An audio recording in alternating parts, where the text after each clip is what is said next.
Hello, this is Riku558, and this is a review of the high-grade 1:144 scale H3 Orbital from the Gundam H series, obviously. And it's the third wear of the H3, where it was the space type, and it had pretty much a set of parts that would make it better and more efficient to fight in space, unlike the Fortress, which was meant to be able to fight in a gravity-based environment. This was for non-gravity, obviously. Anyways, so for colors, it's still the normal Gundam colors, unlike the Fortress. It's white, red, blue, gray, yellow, and then the green for the age stuff. So for stickers, there's actually a decent amount, and I used all of them. So yellow on the knees, here too, gray on the legs, both sides, for vents, gray detailings on the feet, the insides of the thrusters on the backpack, ones on the core fighter, the eyes, forward camera, same with back of the head, the logo on the chest, black in the shoulders, black in the shoulder vents. Let's see. I think I got it all. Yeah. And I think that's it. Anyways, for articulation, it's really good. Head is same as the Age 3 normal, where it has the double ball joint, so it can go forward and back, and rotate all the way around. And then the backpack can go up and down, just like the Age 3 normal. Arms can rotate all the way around, even with this thing on the way. Okay, so this thruster here is on the hinge polycap that you would normally use for like the arms that were normally ball joints. So it has like a hinge here. It's on a ball joint over there, so it can go side to side and rotate on that ball joint. So there's quite a bit of mobility. The gray piece does not move though.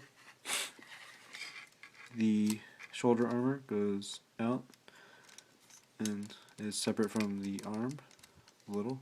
Well, it's attached to the arm, but it can rotate like that. Arms rotate below the shoulder. Bend the elbow 2 points for basically a full bend because of transformation. Forearm guard can rotate and reveal, well, where a beam saber would be. Let me put one in. There you go, beam saber.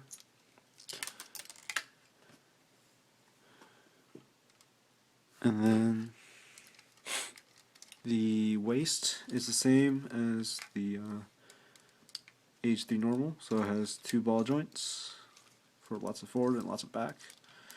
It can rotate until it hits stuff. Let me take the long barrel Sigma axis out. You can rotate, all the way around. Okay.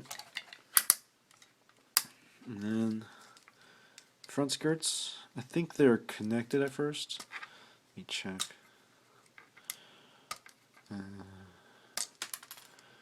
Yeah, they were connected at first. Let me just fix that up real quick.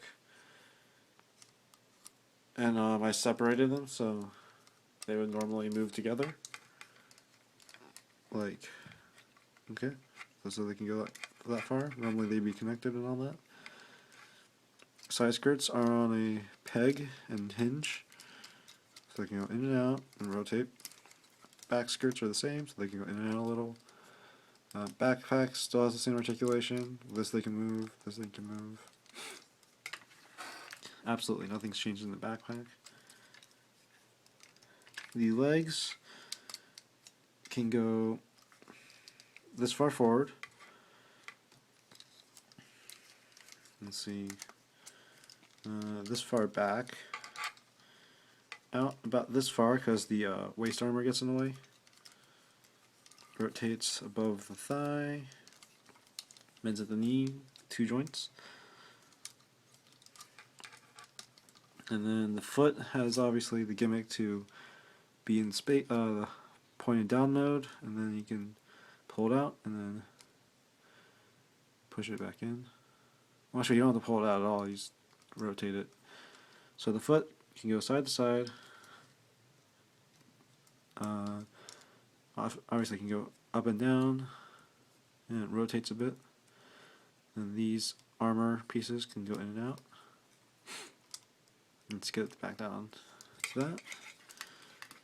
And that should actually be it for articulation. Okay, so for accessories, it comes with obviously the long barrel Sigma axis. Let's get it into a decent position. So basically, to put it on, you just take the handle, put it in his hand. Let's get closer. Put it in his hand, and then just wrap it around. And don't get that in the way. And there you go. It doesn't really lock, just like the normal Sigma axis would, but it's still a pretty sturdy gun, and it's not too heavy. So it's fine. Anyways, the next accessory is obviously the beam sabers. So let's get one out. I already have one with a beam saber blade. Comes with two of the typical flat blades, so you can just put that in his hand, like so. And then the last of his accessories are, let's see, is this it? Interesting. Okay, where was I? Right, accessories. Okay, so the next accessory is the stand, obviously. You can rotate. This is on a little joint. This one pops out, locks in multiple positions, all that fun stuff, but I like the Thomasy stage better. Comes with a splayed open hand and a closed fist, both for the left hand. So let's replace one. Let's say the closed fist. And then have him shooting into the camera.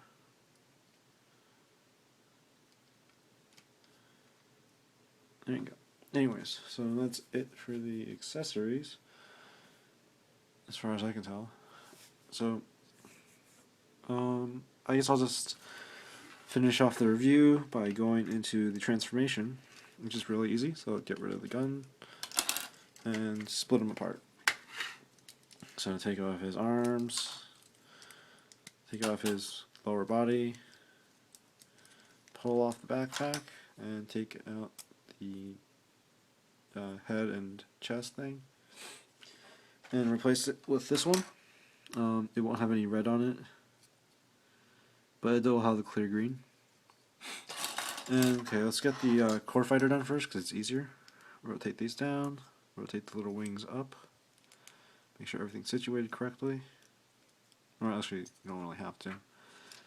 Okay, and then fold this down, and there's a slot and there's a peg, and you need to lift this panel up. Just peg it in, and then close it down, covering up the face. And there you have the core fighter. Let's just put it on the stand, like so. Rotate the stand around, get that out of the way. Okay, for the actual main body, plug the arms in here, and then fold them all the way up, like so. Then rotate the arms so the thrusters are looking like this.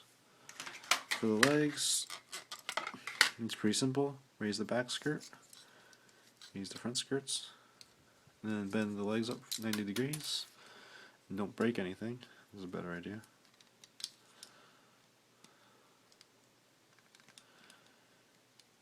Okay, and then bend the knees 90 degrees, like so. So it's like that. And bend the back skirts back down and line everything up. And then just connect the ball joint and the slits to the hole and the pegs. It's a very nice connection. And there you go. All you need to do now is take this, flip the handle all the way around, fold it down, and attach it to the back skirt. And there you have, I think it's the G Viper. Looks pretty cool. I like all the red. And it just goes onto the base via the waist joint peg, or the waist connection, like that. Then you can have them flying around and doing all sorts of cool stuff and do the docking sequence and all that fun stuff. Anyways, so I'm going to transform back to MS mode and go over my final thoughts. Okay, for my final thoughts, what do I think of this kit? Well, I think this is a great high grade overall. The age line has always been pretty high quality in my opinion. Always making the colors in the right spots. This one has a bit more stickers than I'd like, but the stickers are pretty good because they're just like they're just kind of like details, I guess. Like the vents, you know, that wasn't really necessary. I mean, sure, it would have been nice to have plastic there, but you can't really expect that out of a high grade because that's just a lot more plastic that they have to mold. It'd be kind of a waste of money. And the articulation's always been great. The quality of the kit in general, the posability, the proportions, everything's just amazing. I mean, it's a little bit more expensive than most age high grades are nowadays, but they're already pretty cheap to begin with. I think he's like 1,600 yen, which isn't that bad in my opinion, because he's pretty large. Look at these legs. So yeah, he's a great build. He's a great looking model. The only thing I don't really like is actually the stand. While I do appreciate the dual purpose of the stand, I don't like the fact that this thing never goes straight up, so you can't just have a straight up pose. It has to be slightly forward or slightly back. So that's kind of a nitpick I have, and that's really the only real complaint I have against this kit. So obviously I highly recommend this guy to anyone who likes Gundam Age. The fact that anyone who likes the fact that he has his feet down, or mobile suits that were actually meant to fight in space. So that's it for this review, and I'll see you guys next time.